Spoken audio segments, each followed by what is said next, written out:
Hey everybody, you have tuned in to part 9 of the series, Are We Born Sinners? So at the end of part 8, I was talking about sin.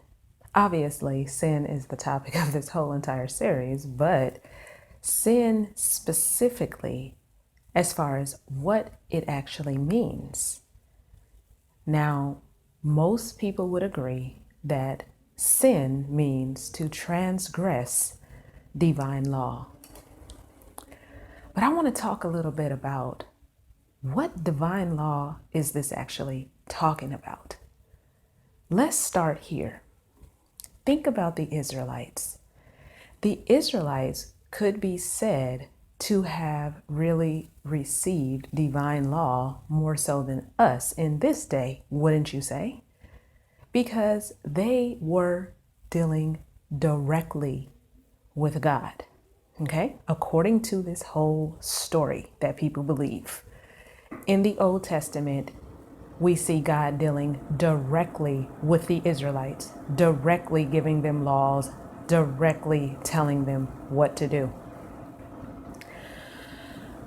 One of the laws of the 10 Commandments, which I believe is the sixth one, was do not murder. What did the Israelites do a whole lot of in the Old Testament? So, I don't even need to say it. I know you guys know where I'm going with that. They did a whole lot of murdering, which means that they themselves were transgressing divine law. Because wasn't the 10 Commandments one of God's divine laws? Oh, but wait a minute. Because God specifically told them to murder certain people, it was okay. Is that what we're saying? Is that the consensus? Because God told them to do it, now this law can be overridden. Okay, I just wanted to say that first before I get into what I want to talk about with this. Obviously, in our day, we are not being told directly by God to do anything, okay? What we have and where we think, or most people think, that divine law is received is from the Bible. The issue with that is that if you just read the Bible,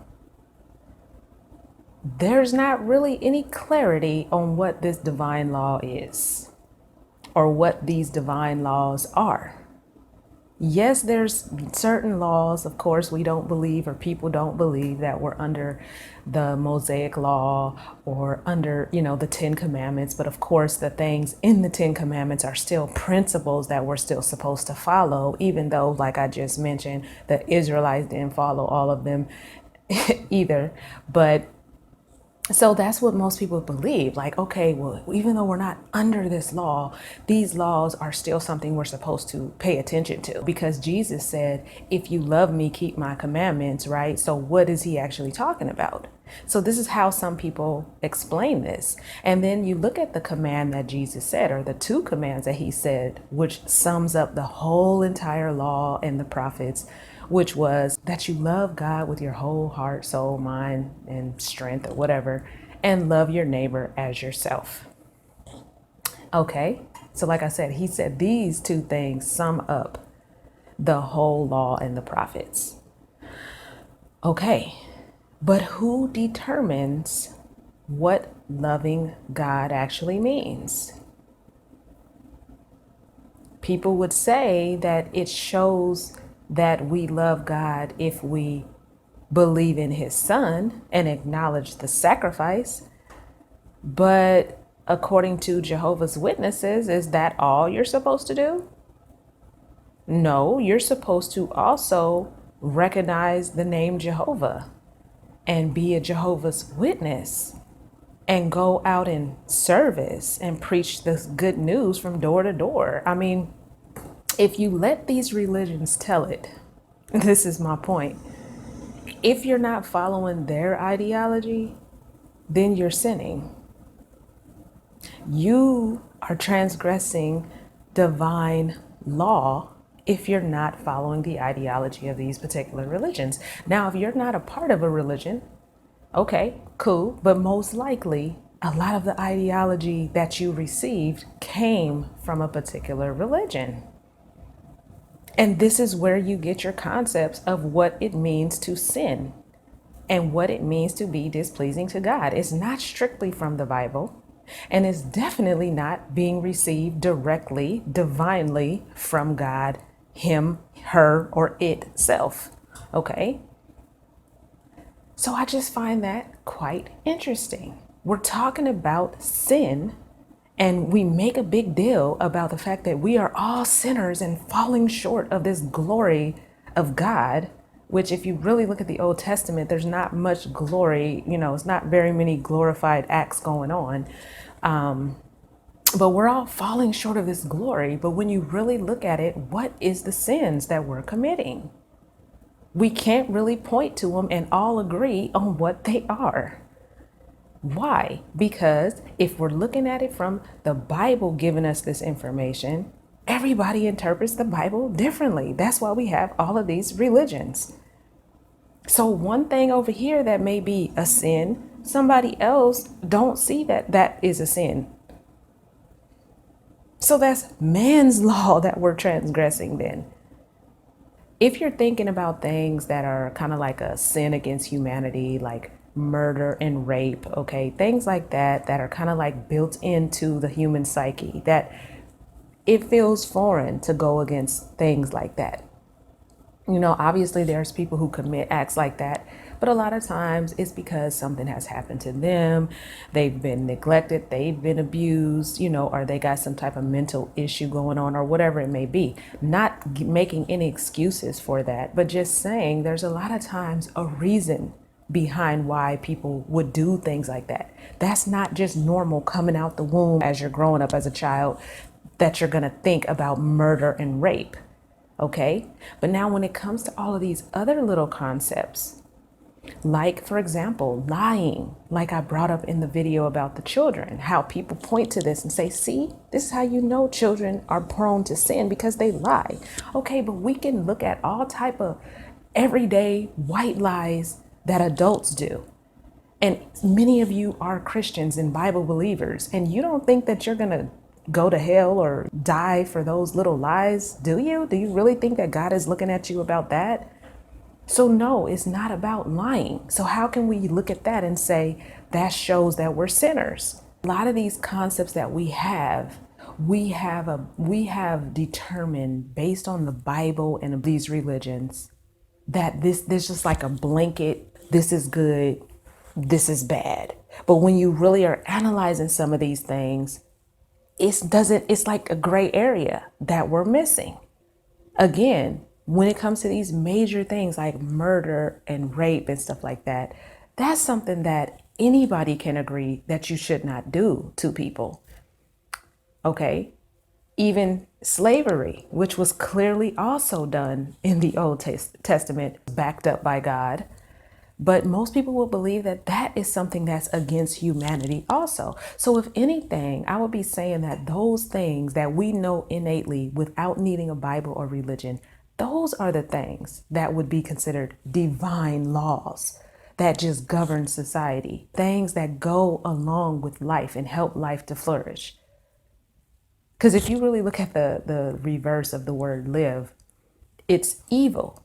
Anything that takes away from life would definitely be going against what would be divinely given, or what would be all of our rights as human beings, right? But other than that, you have all of these different opinions of man, of these religions. Is preaching a law, a divine law, preaching door to door? Well, Jehovah's Witnesses say so, but other religions don't.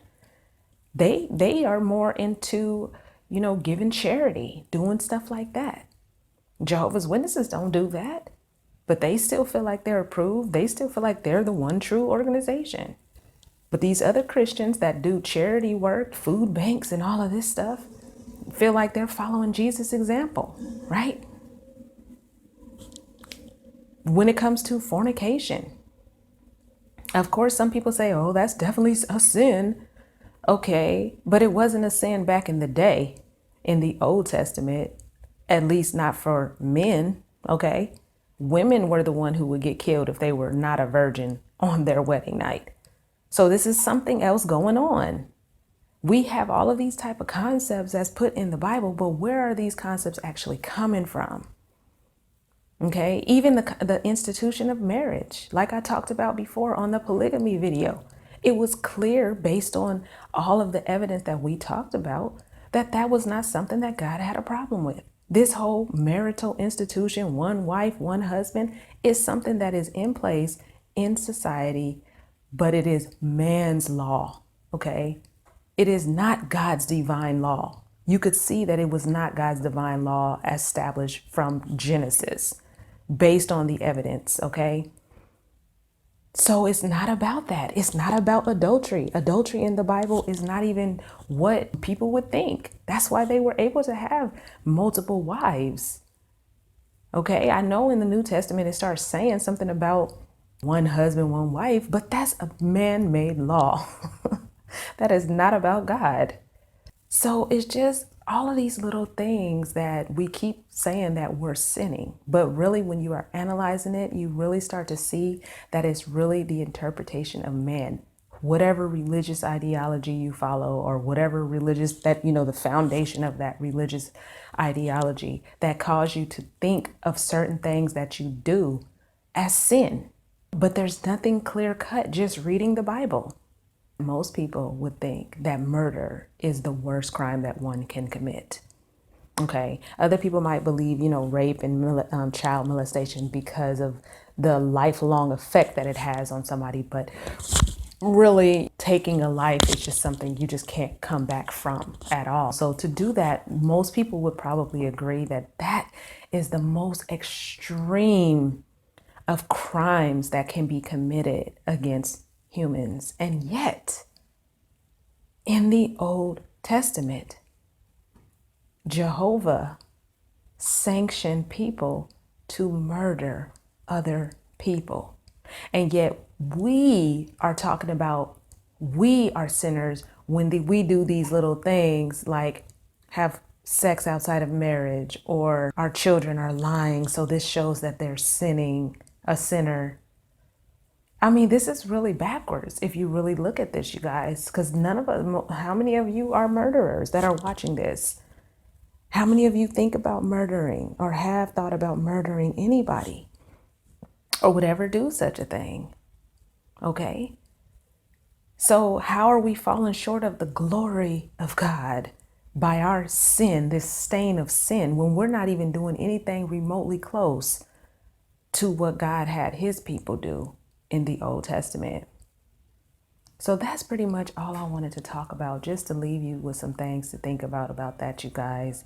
And the next topic that I'm going to touch on is going to talk about a principle that I feel is really established in Genesis, one that I don't think or doesn't seem like many people are talking about, but I do feel that it's relevant to this whole discussion. So I hope you join me